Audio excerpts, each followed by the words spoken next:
कैसे ए छिना तार माई के बतार खोजो हमार बमरा के अपन दुकान बा पचरून के बसारी के काची के कोबी बा चप्पल जूता सब के बा हो खाना घर से खाला का बड़ी खाना खा के मुए के बा मुझे तेरा ही बड़ाई मन हम का करब हम कैसे रहबो ए जवानी में छिना सत उरारो को कोई ना खाना खा के जा ना रानी लेके आलू तो इक लागला त लक्ष्मी हो दुकान में चल जो इक लागी हो नहीं तो 4-5 गो रोटी लेबे ओकर पेट फूल के कोहरा लेखा हो जी ए छिना भैया हमार दुकान में फ्री में एगो पसारी एगो फ्री ब्लाउज तो औरी फ्री में बात हो नहीं तो थरिया बर्तन मिलता दीपावली का सीजन चलता तो थरे तो ना मिली का हम लोग कहां चल देलू क्या रे अरे जाते ता तो कनिए पसाइल है दुकान पर हां घर खवा ग्राहक हो तोहरे घर जाते तार मालिक कौन खाना के कह दिया तनी खाना तो खुदे लेके जाते खुदे हम लेके जाई हो खाना तू हम कहबे रे दुकानवा बात मारो मत तू कहबे हमके दगन खाना लेके जाके तो हम खाना लेके जाई कसई लेके चल जाई हमर भेजो तब ना तनी हमेशा थोड़ा रह रहती कैसे वो कौन के जाके भी हमारा गलिया में कह दिया कौन गलिया में जाए एक बा तू जा चुपचाप जा कैसे चुपचाप चल जी हमरा से लड़ के जा तो बस पहले आ तक तो नहीं हम तैसे लड़ी ई बताव दुकान हम खुरल बाके उ जाई ना त बेचाई का हो धर चल दिखाई तार के गल बे देखलो ना की देखलो ना की पूरा पर्चा हम दे देनी पूरा देखलो ही नहीं की हाय हथा उड़ जी ना तो बढ़ जिबे जे केवन हाथवा दिमाग खराब कर रख देलू केवन हाथवा रे केवन हाथवा ये मर्द पागल सन का उका हो तू पागल तो माई पागल तो पूरा खानदान पागल दुकाला तो पूरा सरवा झूठ सा के अपन खानदान पागल बता झूठ सा के सरवा लागली पागल सन का बताओ दुकान पर ते बिलाल के रास्ते का देलो सो ओइ से कने दुकान आवा तनी कोन है होली के सीजन आ गइला तहार मार ऑर्डर पर लगाओ तनी दूसरे दिन माल भेज देता आ कहो जी संजय के दुकान पर गाज लागल बा मैं ग्राहक के भीड़ लग जाता ए बच्चा 10 सड़िया साज ले भेजा दिया ना तार के सामान नहीं बना करी अरे सड़िया धो हमर लड़की के बेराओ तन से जान लकी देखे बच्चा बच्चा आ उ साड़ी लेने की गोल बता भी दूसरे ब्लाउज पे ना पहने के पड़ी अरे त ले ला साड़ी ले ला जोन 4.5 देख रहे जोने साड़ी दी हो द तो देखो चाची बात है कि गरीब दुखिया आदमी के शादी में बियाह में लगन में काम दे देले बबुआ ठीक ना चाची जेतना मान लो कि का कहला उतार ला शादी में हाई ना हो भूला तड़ो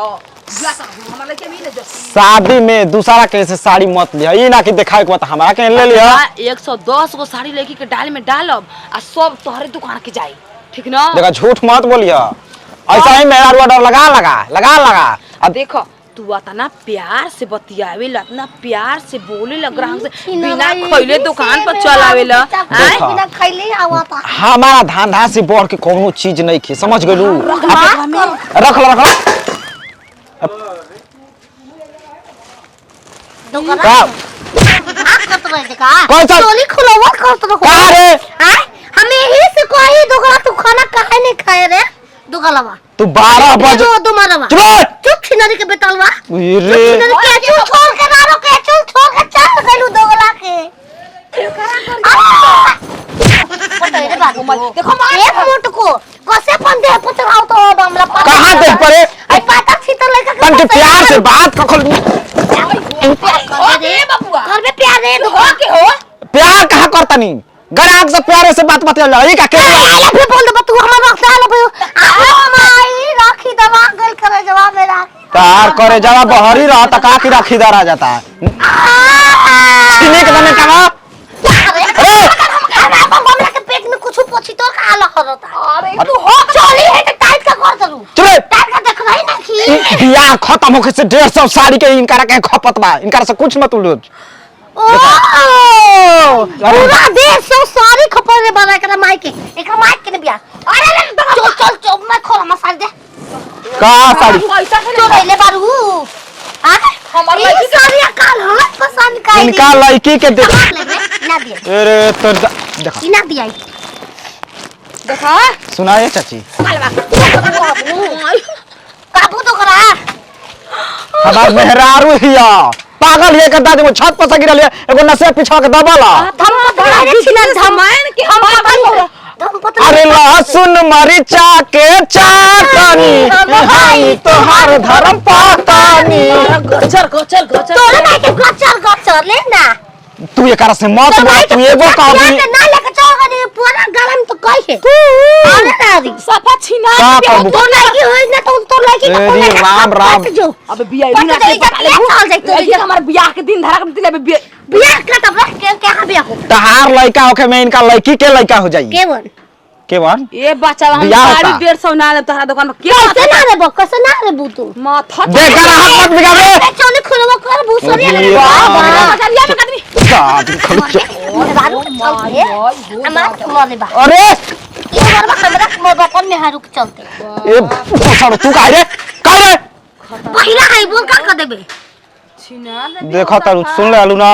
ता हमार तक नाम है तू नाम ले के धर्म पत्नी नाम ना ले से हम नाम ले सकते काहे करे तू हमें मजे यू धर्म पत्नी आई तू काम तो करे कर मजे रे मुस्मात कहीं की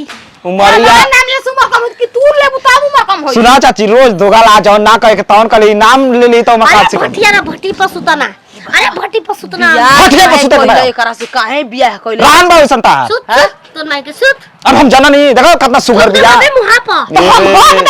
मेरे तो कन्या में खोला कछिया खोला मैं सीसीटीवी में रिकॉर्ड हो खोला हां दुकान पर आबू 6000 रुपया महीना दे अच्छा हम ऐसे कमाई ना 20000 में ना वो वाला डांसवा करिया सके तो दू सरे जल्दी जल्दी खाने एगो हो गेल ना एक में मिल गेल पटक देले अरे वही त रोज खाए के आदत बा अच्छा लेबू का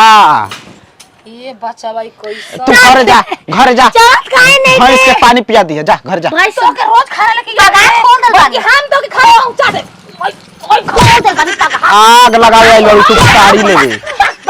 हमें तो खाने के बा अरे सब हम तार घरे पहुंचा देब अपना गाड़ी से साड़ी जा आयो माय जा हम देखा लेबन जा साफा पागल देख ले बाबा तू सड़ो पंचा चल चल तोर माई के दुकान खोज अभी मार बाबे न किया फुट जी तुरंत ओइ संदमाद लाए खोजब अपना खाद दी छतरो माइयो के स्वर ऊंचा हो जगबार हो जाए हमारा पर सड़ो तारा के एगो कुकुर मिल जा तौने ढेर तोरे बा मुंह पर कुकुर मुतेला रे मुतेला आज तक ले पाँच पहन के घूमेला सन तोरा के देखला सन तक कुकुरा अरे राम। तोहार रहन देख के तोरा हम देख के अरे दुकानवा के बिस्मत के खाना ले खाना भाग दे के लोटा खरिए बतन कुछ नहीं खाली खोल के देख कुछ नहीं के